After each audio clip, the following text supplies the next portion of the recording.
Today, I'm going to be talking about how socialism and communism are related. So, what is socialism and what is communism? Well, a lot of times people get these mixed up, but socialism is primarily an economic agenda, and communism is actually like a form of government, so it's political. Uh, Communism has all aspects of government in it, whereas socialism mainly talks about strictly economical aspects. And so, for example, there are democratic socialists, which is the democratic form of government, but it's paired with the socialism aspect of the economic system. And so, the basis of socialism. The influence of Karl Marx. So, Karl Marx was a large influencer of socialism, and he also founded the means of communism.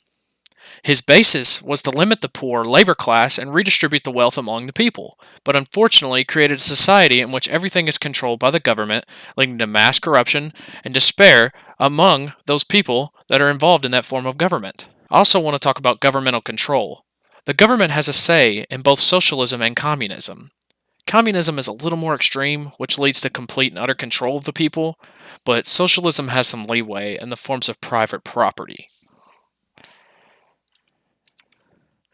Next, I want to talk about the controlling aspects of communism and socialism.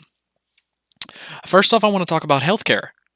Uh, Both socialism and communism provide free healthcare for the people, and which ultimately leads to governmental control. If they possess the means to your well-being, they will possess you. And now I want to talk about production. Production. Both have an emphasis on the means of production. They distribute the wealth in which is fair to all the people.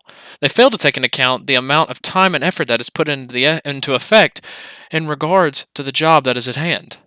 For example, someone who comes up with a brilliant idea is limited his profit from the government, even though it is rightfully his to take considering he developed the idea. Next, I want to talk about religion.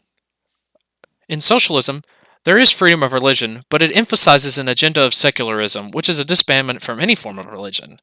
Communism, on the other hand, is fully controlling of what religion you can involve yourself in. Consider China and the lack of Christianity that exists there. People have to smuggle Bibles into the country in order to spread the good news of Jesus Christ. Both of these are very similar, considering that the government is trying to persuade you one way and not actually give you that full religious freedom. And finally, I want to talk about property. Socialism has property control on factories and public buildings, but allows for private property in the forms of homes. Communism takes control of every aspect of property, leaving the individual with nothing of purpose. Now, socialism and communism are very similar in this way because they are controlling the public means of property. You may still have your private property as your home, but you don't have control of your buildings or your factories or anything in that sense when working.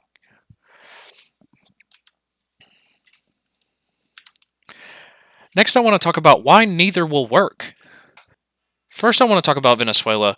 Venezuela's been having a lot of trouble recently in the form of economic uprisings, and that would have to do strictly with inflation, and in this case, hyperinflation. The inflation rates have gotten so bad in Venezuela that it is topped at #1 in the world.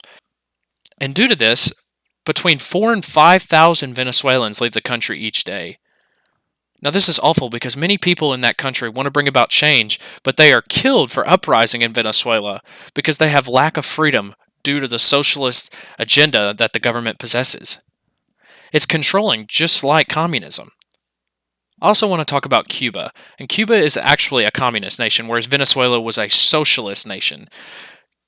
Cuba's musicians, dancers, artists, and writers celebrated around the world for their creative output back before communism swept the nation, but they now suffer the indignity of Decree 349, requiring them to seek government permission to perform, sell, or display their work, or else they will face consequences. Excuse me.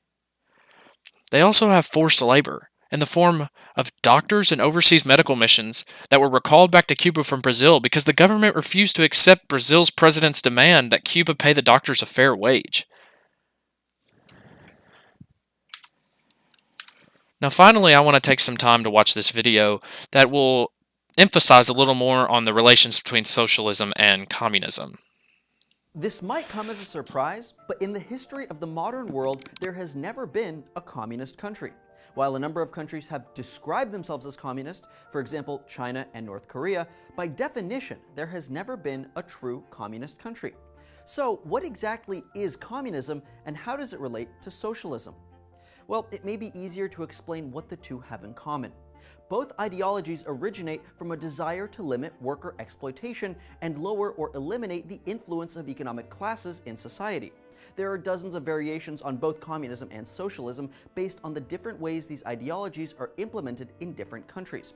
There's Stalinism, Leninism, Trotskyism, Maoism, and others which are essentially all versions of Marxism, coupled with various styles of revolution.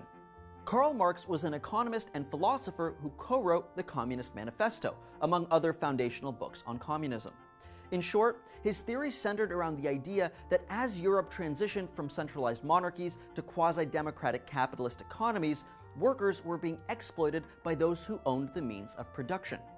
So if you work in a factory or on a farm, as many at the time did, whoever owns the factory or farm is getting more out of the worker than they're putting in.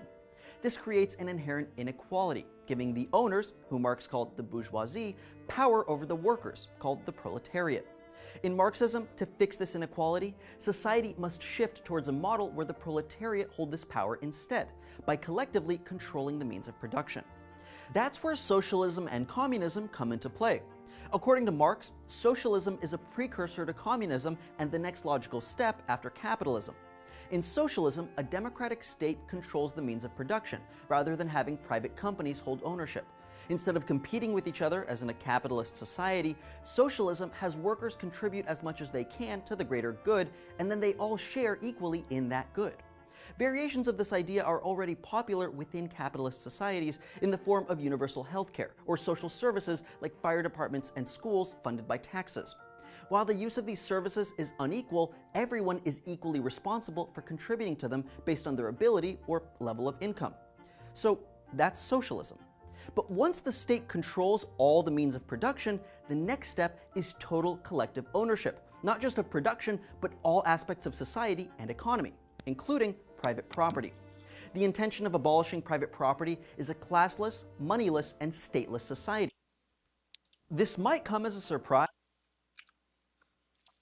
All in all, we can conclude that socialism is a moderate form of communism, and through corrupt action can lead straight into this sad excuse of a form of government people like to call communism. Anyways, I'd like to thank you for listening to my presentation, and I hope you took something away from it, like the fact that neither communism or socialism will ever work. Thank you.